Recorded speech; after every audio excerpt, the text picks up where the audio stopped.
This is Prakruti. And Delano. We're going to be talking about the magic which happens inside our brain, hence the title of this video. Our brain acts as the head command of our body and constantly needs to send out and receive messages in order for us to function.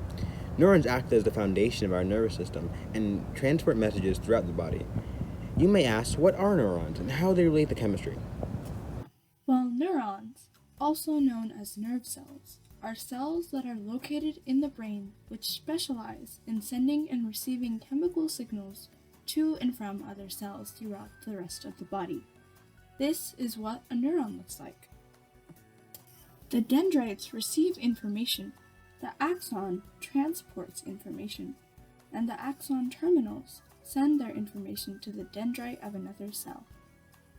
A bonus fact: the space between an axon terminal and the dendrite of another neuron is called a synapse, or a synaptic gap. Neurons work really fast.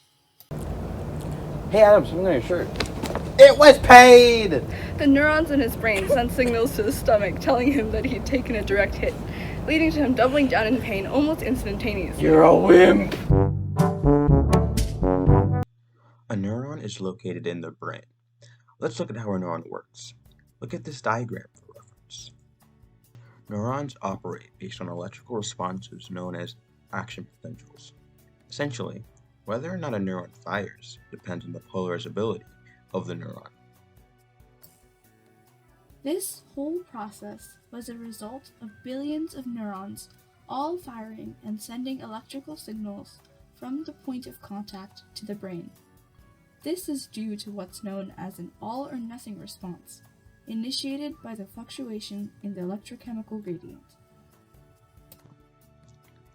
Essentially, charged ions are present both in and outside the cell at all times.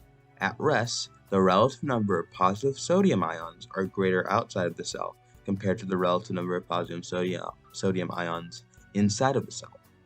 The relative number of positive potassium ions are greater inside of the cell compared to the relative number of positive potassium ions outside of the cell. This causes the inside of the cell to be polarized. In other words, the inside of the cell has a net negative charge, while the outside of the cell has a net positive charge. This is the electrochemical gradient.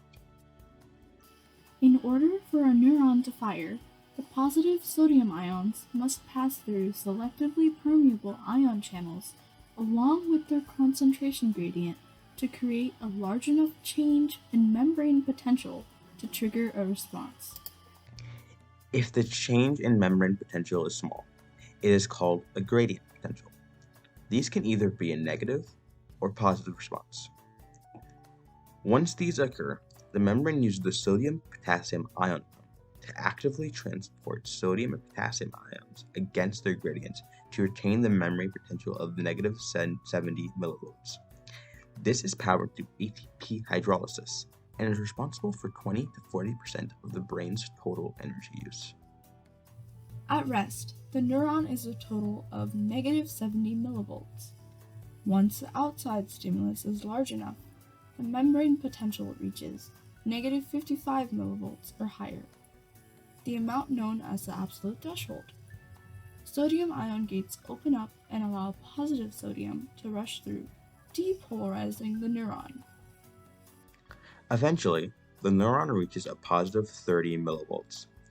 The sodium gate soon closes and opens the voltage-gated potassium channels, allowing the potassium ions to respond to their concentration gradient and flow out of the cell.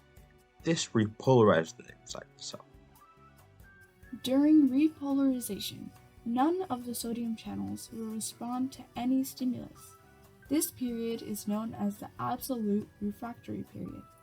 Nerves cannot fire another action potential in this period. Because neurons fire through an all-or-nothing response, larger contacts simply make the neuron fire more frequently. The punch was a strong stimulus, so the neurons reacted very frequently. If you had simply tapped them, then the neurons would have acted less frequently. Despite this process seeming so elaborate and intricate, this all happened within the span of picoseconds. In order for neurons to pass on the signal to the next, They release chemicals called neurotransmitters from the axon terminals through the synaptic gap between the original neuron. Neurotransmitters are chemical messengers which transmit signals from the neurons to the target cells.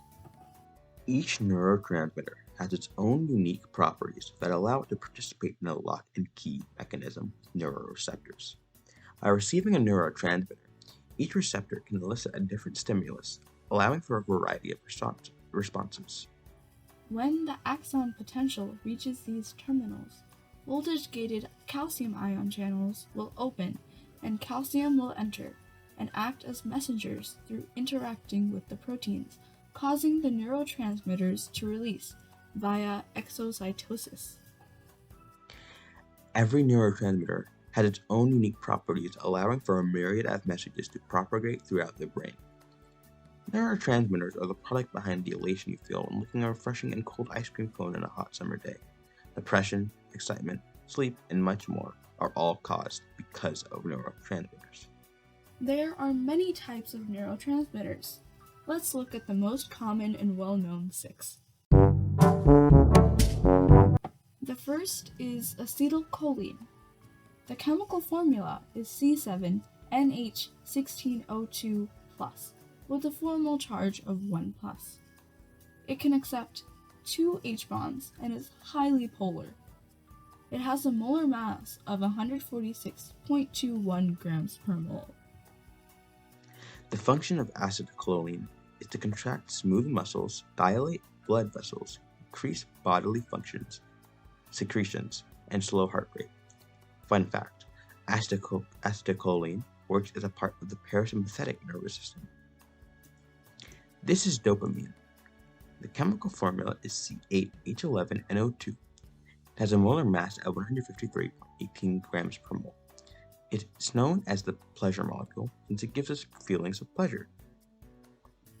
Dopamine is an excitatory and inhibitory neurotransmitter. It's nonpolar because of the carbon and hydrogen ring. An excess of dopamine can lead to schizophrenia. An undersupply can lead to depression. An easy way to release and feel the effect of dopamine is through hugs. If you've ever wondered why you feel so comfortable and happy with hugs, this is why. I feel so comfortable and happy. So happy right now. I love you, Delano. Okay. This is serotonin. Serotonin is the key hormone that stabilizes our mood, feelings of well-being, and happiness. This hormone impacts your entire body. It enables brain cells and other nervous system cells to communicate with each other. Serotonin also helps with sleeping, eating, and digestion. An undersupply is also linked to depression, while an oversupply can lead to shivering and diarrhea. The chemical formula is C10H12N2O with a molar mass of 176.21 grams per mole. This is the neurotransmitter called glutamate. Glutamate plays an important role during brain development. Normal levels of glutamate also help with learning and memory. An oversupply can lead to producing migraines.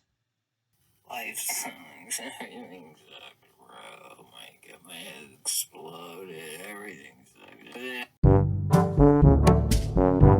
The chemical formula is C5H9NO4. It has a molar mass of 147.13 grams per mole. These are endorphins.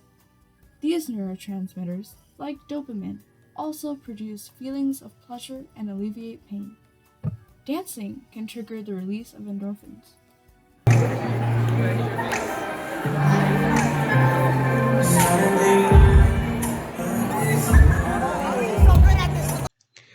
An oversupply can lead to migraines and seizures, and an undersupply can lead to seizures, tremors, and insomnia. It has a molecular formula of C77H120N18O26S and a molar mass of 1,754.9 grams per mole. It is a pretty big molecule. And finally, this is norepinephrine, also more commonly known as adrenaline. Adrenaline raises blood pressure and heart rate. An undersupply can lead to seizures, tremor, and insomnia. The chemical formula is C8H11NO3. It has a molar mass of 169.18 grams per mole. The norepinephrine molecule contains a total of 23 bonds. There are 12 on-H bonds, 6 multiple bonds, 2 rotatable bonds, 6 aromatic bonds, 1 6-membered rings, a primary amine aliphatic, 1 hydroxyl group, 2 aromatic hydroxyls, and 1 secondary alcohols. Adrenaline, as we all know, puts us into fight or flight mode.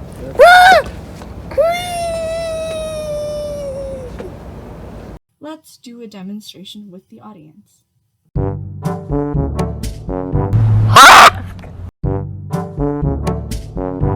Now on to drugs. Drugs affect the way our brains function. There are 3 categories of drugs: depressants, stimulants, and hallucinogens. Depressants work by increasing the supply of neurotransmitter GABA, also known as gamma-aminobutyric acid, which leads to the relaxation of the muscles and leads to drowsiness. Examples of depressants include alcohol and narcotics. They do not cause depression, as the name might suggest. It simply reduces arousal and stimulation. Stimulants increase the levels of norepinephrine and dopamine in the body. It speeds up the messages that travel between the brain and the body. This leads to the feeling of being high and the extreme levels of happiness. It leads people to feeling more awake and alert of their surroundings. Some well-known examples of stimulants are the methamphetamine, as commonly known as meth, and weed. Hallucinogens work by acting on the neural circuits that deal with serotonin. This leads to hallucination when consuming this category of drugs. Some examples of hallucinogens are shrooms and LSD. Hallucinogens are relatively strong drugs, so simply consuming a small amount can lead to a major effect on the body. Hallucinogens are drugs which make consumers feel a completely different degree of change in their body within seconds. It is extremely fast acting and can last for hours depending on the dosage size. One can easily overdose, and that may lead to death. Disclaimer: drugs are bad for you, and they may lead up to permanent bodily damage, such as brain damage or addiction. Some drugs are illegal and others aren't. Some even have age restrictions like alcohol. Even if they are available, it does not make them a good option to indulge in. Don't do drugs, kids. Well, that concludes our presentation about the magic behind our brains. I hope we left you all with at least a little bit more understanding about the phenomenons that happen within our brain every day at every second. Thanks for listening. Bye. Everything's dead. This is proof. Look at this man. He's so hot. And then look at this. Look at this weirdo, right? And here's the thing, right? I came here because I wanted to film it, right? And then I'm told that I have to get punched in the gut for a bit. Like, bro. Look at this short ass. Adrenaline, as we all know, puts us into fight or flight mode. Or flight mode.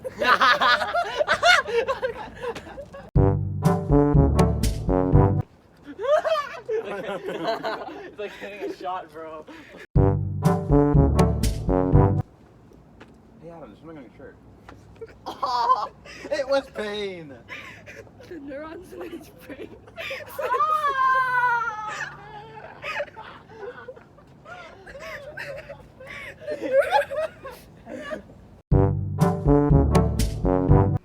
Hey Adam, there's something on your shirt. It was pain. Adam, there's something on your shirt.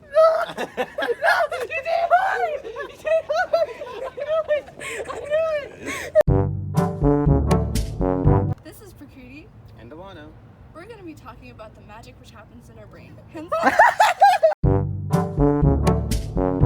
we're gonna walk this way. Gritty. We're gonna rock this way. And we're gonna like 5-year-old.